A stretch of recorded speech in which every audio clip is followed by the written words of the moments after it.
Today we're speaking on redefining shipping in Nigeria, lessons from the COVID-19 pandemic. It's not news anymore that this is happening now, and it's not news that the maritime industry is facilitates over 90% of the trade, in Nigeria, international trade in Nigeria. Our ship owners, well, if you say they are not doing anything anymore, but being an expert in the industry, we have joining me Mr. Temisan Omatseye, who was the former Director General NIMASA, that's the Nigerian Maritime Administration and Safety Agency. He was also a former president of the African Shipowners Association. He's an expert in shipping, and today he'll be speaking to us on what the situation is and sharing ideas and thoughts as to what he expects that we would have learned from COVID-19. Thank you for joining us again, Mr. Omatseye. Thank you, Esina. How are you doing? Nice talking to you. Very well. So yes, the pandemic, the COVID-19 thing is on us, but if we pause, so many of us may not even remember exactly where we were, before what was the state of shipping in Nigeria before the pandemic itself? Can you lead us into a review? Well, basically, as you may be aware, Nigeria has a coastline of almost 840 nautical miles. And not only that, we have about 84,000 square nautical miles, which covers from our coastline to the 250 nautical miles EEZ. And by virtue of that, we do have a very large coastline, and with that, it is expected that we should be able to have a very strong and strong maritime industry. Most especially, you would realize that Nigeria was exporting at one time about 2 million barrels of crude oil per day. Not only that, we have a very major gas exports through the Nigerian LNG. Nigeria in itself also is a major important nation. So we do import quite a lot of stuff, and we do export quite a bit of raw material as well. So when it comes to issue of logistics, that is supply chain management, Nigeria is quite big in that sense, because we do have a lot of cargoes which we do export, and we do have a lot of cargoes which we do import into Nigeria. So and when it comes to that, so effectively the business in Nigeria is quite good. But the unfortunate aspect of it is that Nigerians have not been able to be part and parcel of the maritime sector, most especially because of the capital intensiveness of the industry. Wow. You mentioned that Nigerians have not been part of the maritime sector. So what has been happening? Because we know we have a few Nigerians who work with the IOCs. We also know that cabotage trade was flagged off over 15 years ago, and we know that people had been quite there participating. So what is the situation report if you say that Nigerians have not been able to play in that space? Okay, we must be able to separate, there are two types of shipping, which I believe there are two types of shipping. There's the major shipping, which is the tanker operations, which covers basically wet cargo like crude oil and all the rest, and also looking at the big tankers that also carry LPG or LNG and the rest. Then you have the dry cargo, which is also bulk carriers, like the large vessels which carries containers, the TEUs, large container carrying vessels, and the rest. And then you now have the bulk carriers, which carries all the large bulk export of things. Then you now look at the onshore side of things, which is basically the industry that supports the oil and gas, which has basically the platform supply vessels, the anchor handling tug vessels, and all the other vessels that basically their own operations to support the oil and gas.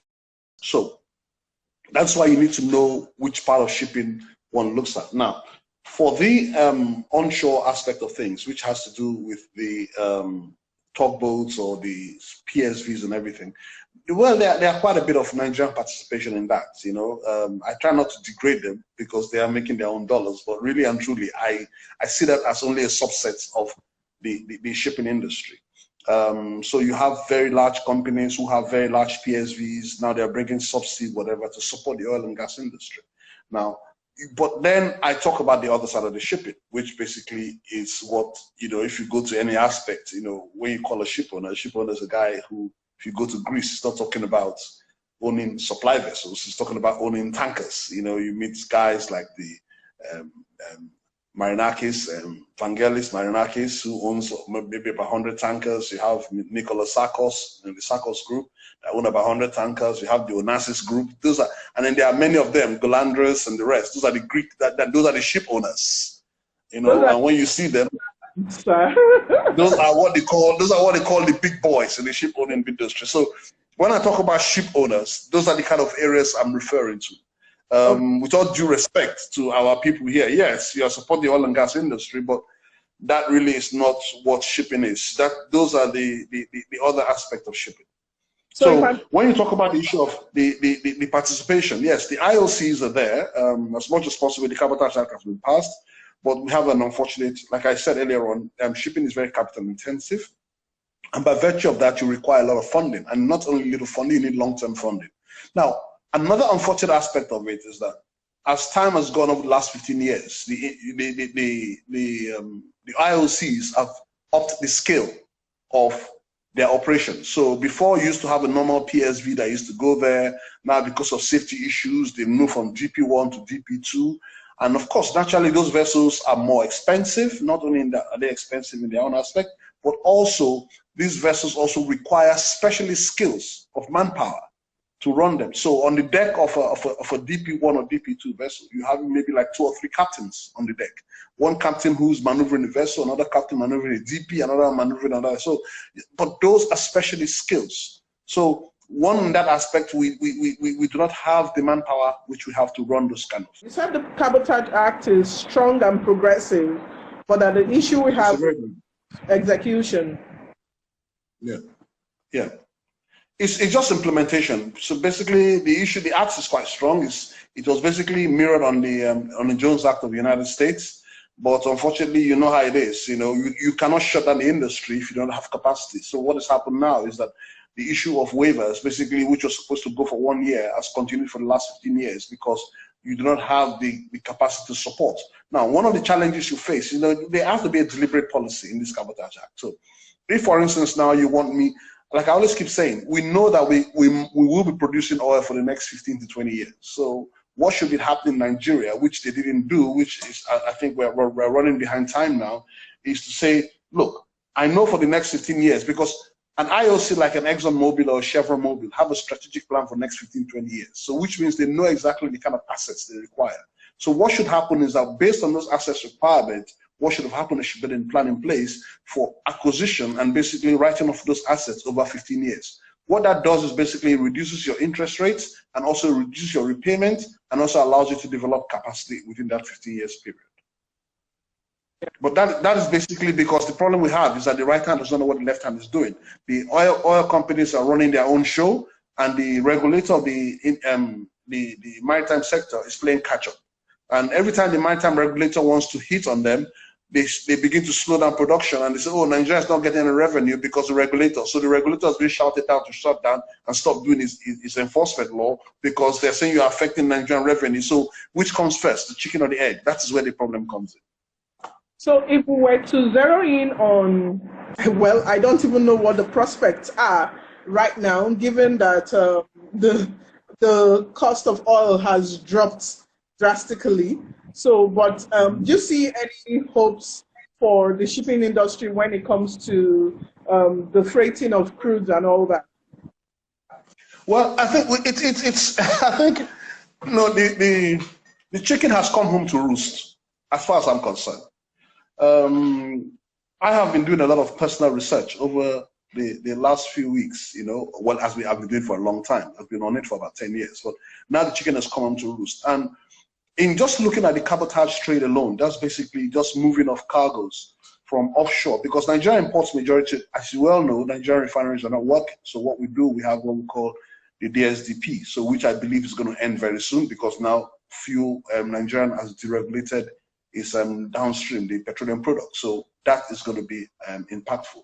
Now, what I'm saying is this quite simply is this: if you look at the amount of crude oil we allocate for the refineries, which we send out to be refined, which they call the direct sale, direct purchase, which they now import back the petroleum products, that is already lost, because in the first instance, we are selling those crude oil which we send out there at FOB, you know, which goes out there on FOB, and then at the end of the day, we are importing the petroleum products now on CIF. So that in itself is lost freight to Nigeria.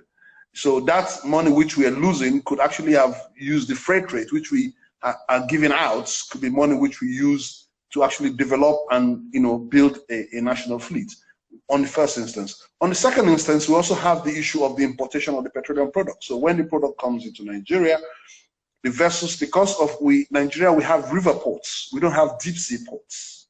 All our ports are river ports. Lagos, Tinka, Napapa is a river port. Warri is a river port. Port Harcourt is a river port. And Calabar is a river port. They're all river ports. We all have river ports. We don't have a deep sea port.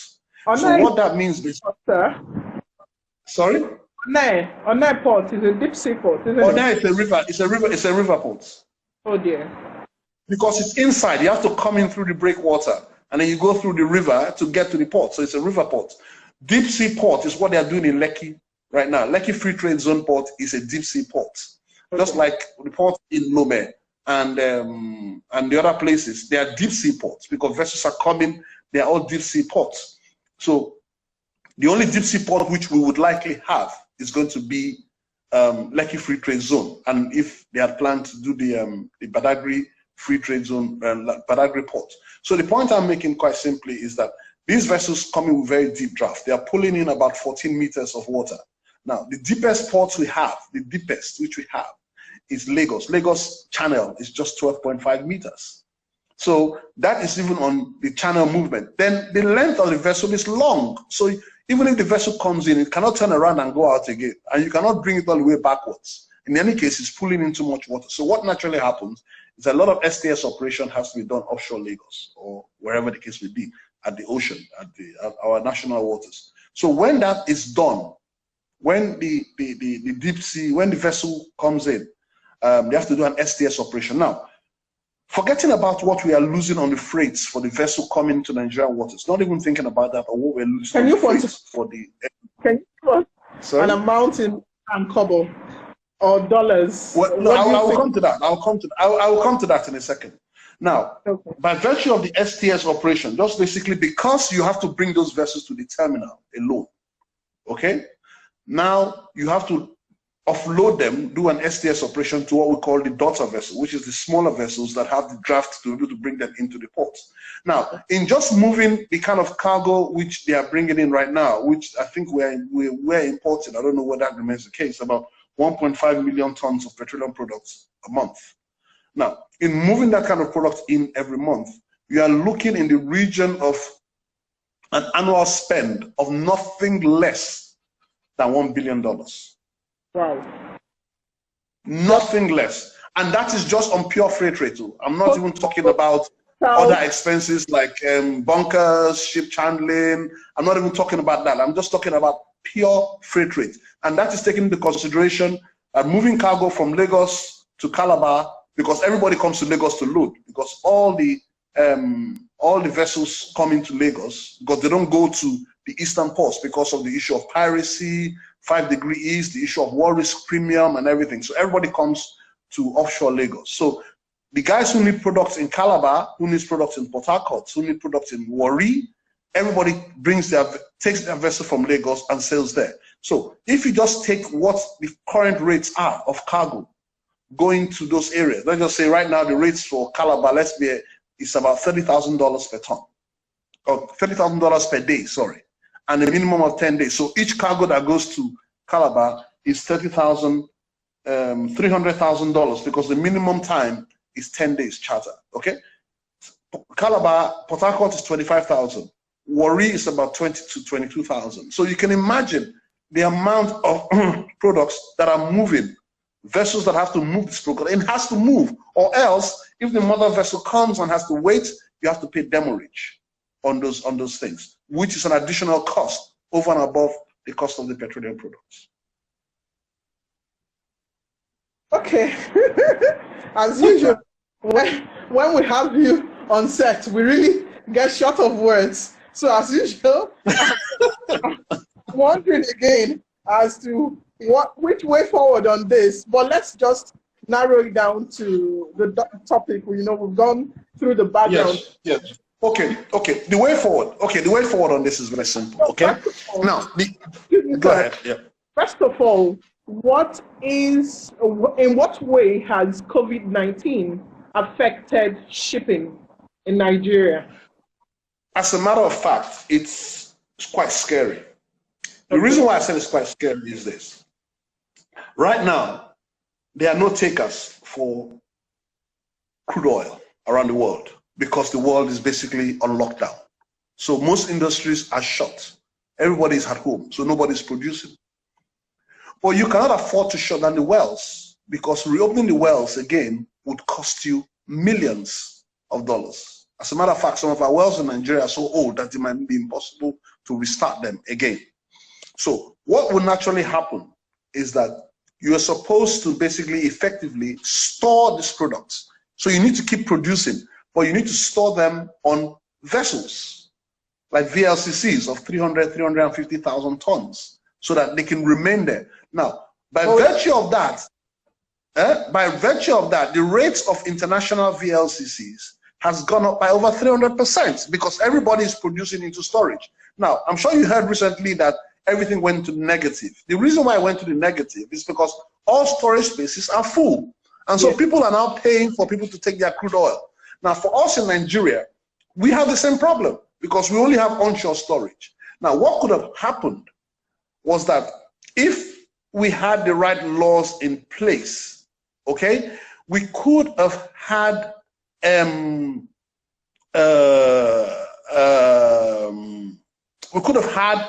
a system where the president, like what the American president did, a national law to commandeer vessels. But you cannot commandeer any vessels that you don't own. So right now, what could have happened was that if we had developed over time and owned at least 30 to 40 VLCCs in Nigeria, what would have been happening now? Our oil fields would have continued to produce, and we could have just used that as temporary storage while the world gets its acts together.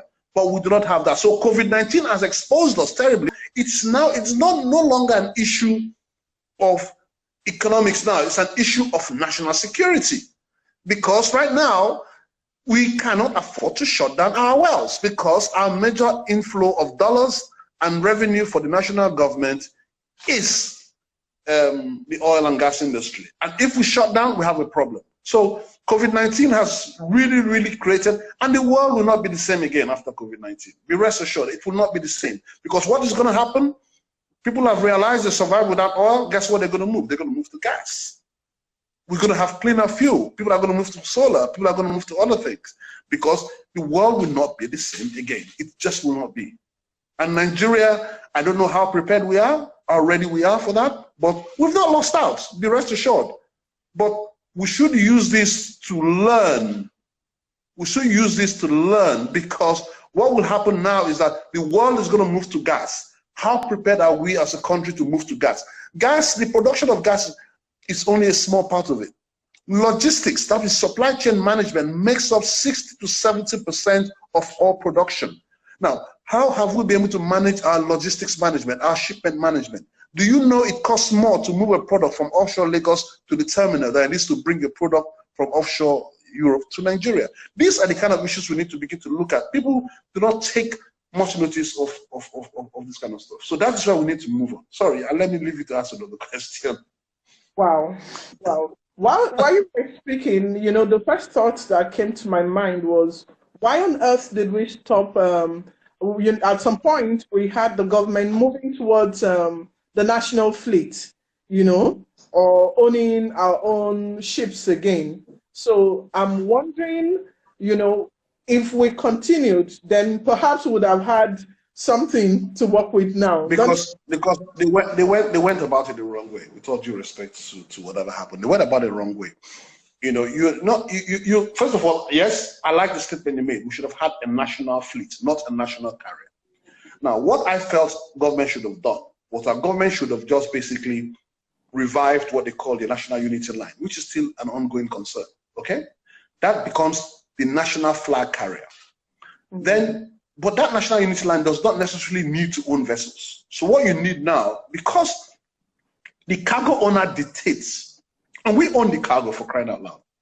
So we own the crude, we own the gas, we own everything. So the law already provides that by virtue of the Section 35 of the NIMASA Act, which allows you to create a national carrier, you are allowed to carry, which goes on 37, 37, 38, talks about the issue of 50% of all cargoes can be carried if you're a national carrier. So what that means is that the moment you have that national unity line, they now have that. So what now happens now is that you now allow, by virtue of that, you now begin to allow Nigerians to say, look, I, as national unity line, I have 1.5 million barrels of crude oil to carry. Now I'm going to give you a contract for the next 5 years to help me to lift it. Yeah. So NUL does not need to be a owning entity. That will now allow Nigerians to go, because what a bank wants to see is a cash flow. So it now allows Nigerians to go and buy those vessels and bring them in, but under the cover, that is what you now call a national fleet. But nobody will give you money to buy a vessel if they do not see the cargo. And what is happening is that the cargo is not being provided because you are not meeting the requirement of the law to be a national carrier. Are you seeing? It's just a very, because if, for instance, the cargo is there, the national unity line can mandate NNPC with the federal government by virtue of the law to give the cargo to the national unity line, because then they can now say, they can now walk in. Look, I get in reports every day. The amount of vessels being thrown onto the market for sale now, it's incredible. This is the time. This is the time for Nigeria to step into the gap right now. Okay, we can do it.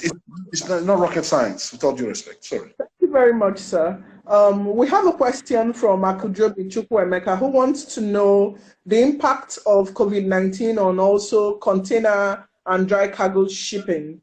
Could you just, in a few seconds, just let us know? Well,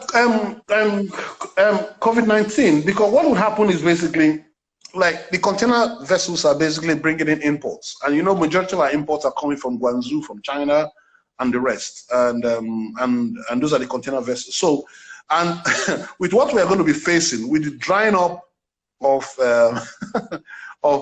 of dollars per se, you know, I don't know how much it's going to happen, but there will be an impact, because definitely, naturally, what will happen is there will be a reduction in the level of imports, because people will not have the money to begin to spend on this kind of thing. So I don't see a drastic import. One of the interesting things I found out with statistics is that dry cargo or container vessels never seem to suffer any loss. They seem to be doing their own thing. But we have another challenge, because I talked about the issue of draft restriction. Many of these large vessels like to carry 15,000 to 20,000 TEUs. But our draft restriction does not allow us to carry more than between 2,000 to 5,000 TEU, even 1,500 to 2,000 or 5,000 TEUs. So what they do is that there is an opportunity in that market for feeder vessels, because vessels now go to places like Guangzhou and do their transshipment. They now go to Lomé and do transshipment from there. And that we are losing that, because whether you like it or not, the transshipment from those areas are additional. And many of these lines are not keen on doing the transshipment. But because there's a lacuna, there's a gap, they have to step into there, because their cargo must be delivered. Now, whether you like it or not, the movement of that goods from there to Nigeria is an additional cost. So we need to think about, as a matter of fact, we need to look at everything in a global perspective and see how we're going to get out of this mess. Oh, okay. So, but dry cargo will still work. What I'm saying about dry cargo is that I'm quite excited about dry cargo, because if we are smart, as it's working out now, with the Itakpe Warri line opening up, if they're able to open it up and do a deep sea port somewhere around that area, we can begin to export iron ore, because we have very good iron ore at Itakpe, and then we just have to move it by rail to the water side before Ajaokuta picks up. So dry cargo, bulk cargo is good, but let's look at it this way. What you have not asked is the issue of African free trade agreement. Africa is the biggest market, for crying out loud. And if we do not step in and have an African cabotage, which covers the trade within Africa, guess what? What is happening again? They'll come in. We're going to be colonialized. They're going to take us as a colony again. I mean, Europe, they'll step in, because they'll begin to move goods for us from Nigeria to South Africa and whatever. And guess what? Again, we're going to be thrown out. Africa is the next frontier. Everything I do, I focus on Africa. Nigeria's domestic market is big, it's mighty. If you notice, I've just been reading an article this morning. What are the IOCs doing now? IOCs are forgetting about oil internationally. You know what they're thinking about? They're looking at gas domestically. That is what is happening. That is where the market is going. But you need to see where the market is going and prepare for where that market is going. And we're not prepared for it, with all due respect. Well, recently, I'll just take 2 more questions because our time is almost up. Yes. So I knew your 30 minutes will not go far, but no problem. Let's continue. we recently had the CBN governor, put out a piece which seemed to have emphasized agriculture as the way forward. Also, we saw the presidency, seem to emphasize agriculture as the way forward. Now, if you scale this together, do you think that without government's attention on shipping, would attain much? I personally believe that the document by the CBN governor was the biggest disappointment anybody could ever think about. You are talking of reflating the economy with 3 trillion, and there's nothing there to allow for supply chain management, logistics. How are you going to move the goods?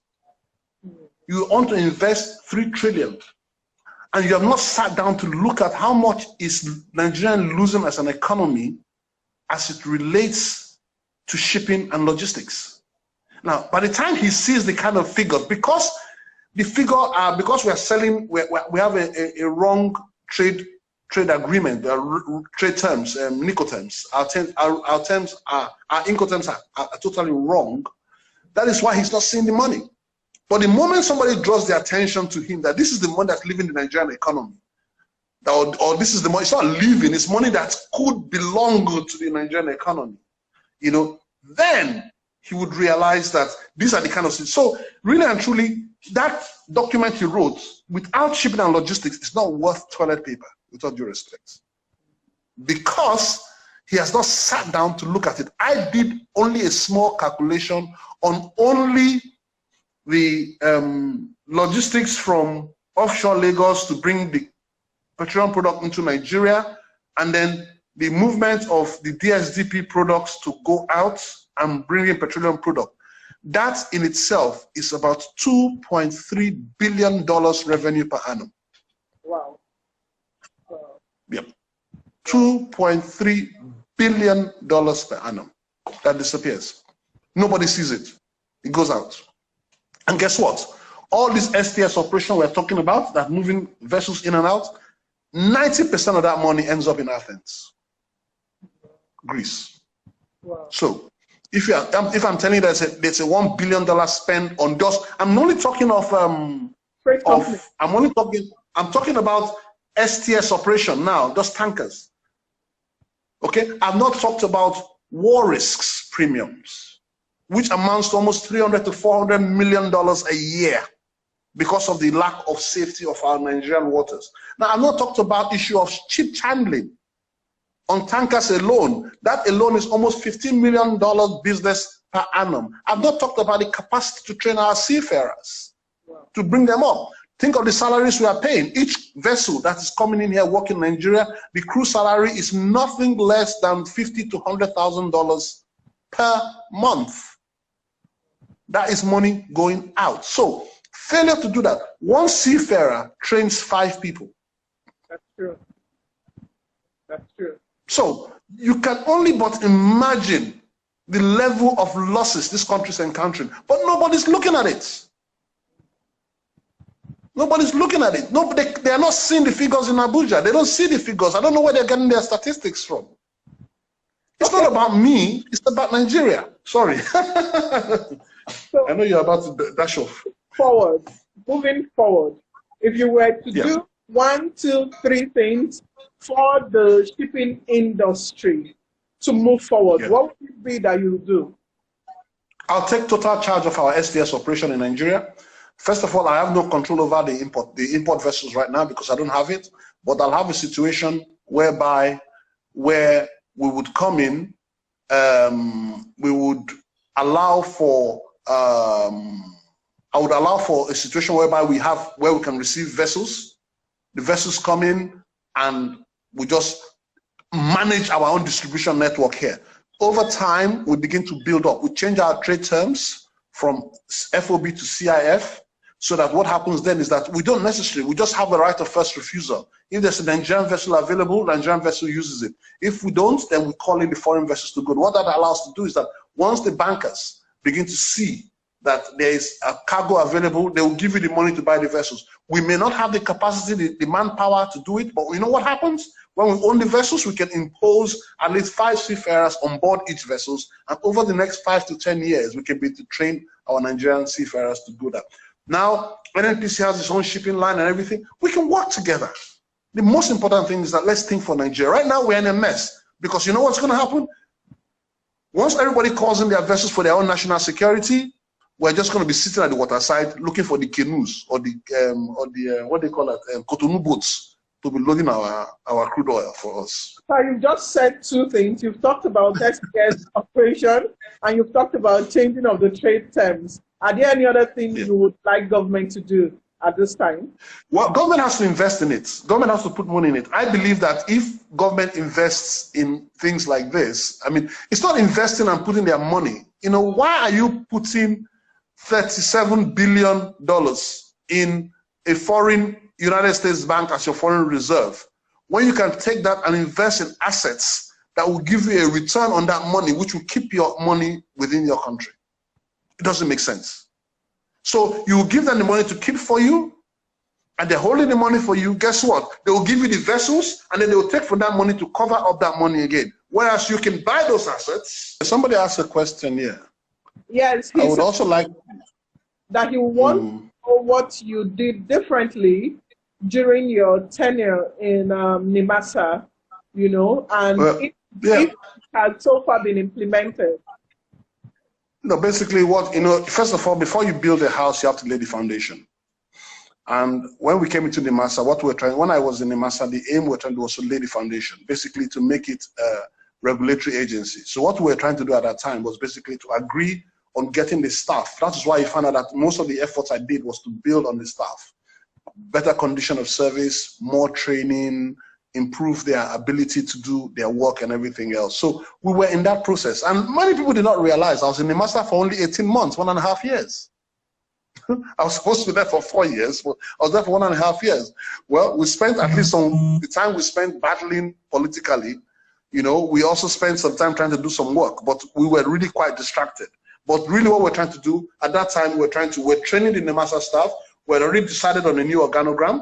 We decided on the job description and position. So we're just about to start placing people in the right places, you know, square pegs in square holes. So that was what we were trying to do. And then make NIMASA become more regulatory and everything else. So those are what we're trying to do. But you will not see that from the outside. But many of those things, and I'm very happy to say, they've been building on that slowly, not as fast, but they've been building on that. And I'm quite happy with the DGs that came after. Even Patrick himself, you know, tried to add value to that. He did consult for asking some things to assist in one way or the other. Dakuku, Peter Side also was doing a lot of stuff. You know, I'm very grateful for a very very energetic person like him, and really very open and came to me. And most of the time, I'm always there to talk. And Bashir is there. Bashir I know quite well, so I'm hoping that also he would continue on that trend. It's not about me, with all due respect. It's not about me, Temisan Omatseye. It's not about me. It's about the legacy. It's about what we leave behind for our children. I don't really, tomorrow I can just walk on that street and get, God forbid, I get corona, and then what would people say about Temisan Omatseye? Nothing. That's it. It's gone, it's gone. You cry 2 weeks and you've forgotten about it. But what can I leave on ground that people will say, oh, this is what Temisan Omatseye did? That is what I live for. I don't live for the money. I live for legacy. Okay, Otumba Kule Falari is also on, and he thought it was going to be a phone-in program. He actually wanted to continue. And so it looks like, and some other person had asked for a maritime policy forum, where we discuss setting the maritime policy. And I think we'll move to a Zoom meeting for that, so that everybody can, it can happen now, but I and my team at Maritime TV will think through that and see what we can put together and put out there, and see how we can have to tap from the wealth of knowledge from people like our guest today. So, sir, do you have any? No, let me add one thing very quickly. Okay. And at least what I say to the maritime industry. You may not like my style. You may not like the way I talk. You may not like my forthrightness. You may not like the way I say things. And that is what I am. That's my training. I'll say it as it is. I'll stand by the truth. I stand by whatever it is. And people don't like me for it. It's not about liking me. It's about what I'm saying. Listen to what I'm saying. You may think I'm not the nicest person. You may not like my face and whatever. That's not the issue. But the bottom line is that I will always stand by the truth. I will say what's in my mind, because I know that I want to sleep properly. So I have come to a conclusion in my life now that not everybody's going to like me. As a matter of fact, it's better for you to hate me, because it is your opposition that actually prompts me higher. So please, if you like me, if you don't like me, tell me as it is. I am not perfect. I am never the only perfect person that walked the face of earth was Jesus Christ. So I am not Jesus Christ. But I have my faults, and I learn from my faults. But what I'm just asking is that, please, I do not have a monopoly of knowledge. I do not believe in that. I do a lot of study, I do a lot of reading. That's why I have a better understanding. But where I am going wrong, tell me, and let me go and read. But you need to convince me, because I'm very difficult to convince. But I will change. All right, thank you very much, sir, for your time. And you're welcome. I think how many minutes? This is almost 14 minutes after when we're supposed to stop, actually. Are you serious? Wow. Oh God. Sorry, I should have. Okay, because we see that people are still on even, and they would like you to carry on, but I know you have other things to do, and I know also that just like we had your Maritime TV Executive Dialogue, whenever we need you, I'm sure that you'll be available for us. I also want to use this opportunity and thank the Maritime Academy of Nigeria, who they are supporting live conversations, and I want to say thank you to them. And thank you, sir, for spending your day with us today. Thank you. Thank you very much. A pleasant day. So every other person, stay safe, keep physical distance. Coronavirus is still there. We've not defeated it yet. So please stay safe. And thank you for staying tuned with us. Thank you, sir. Bye. Thank you very much.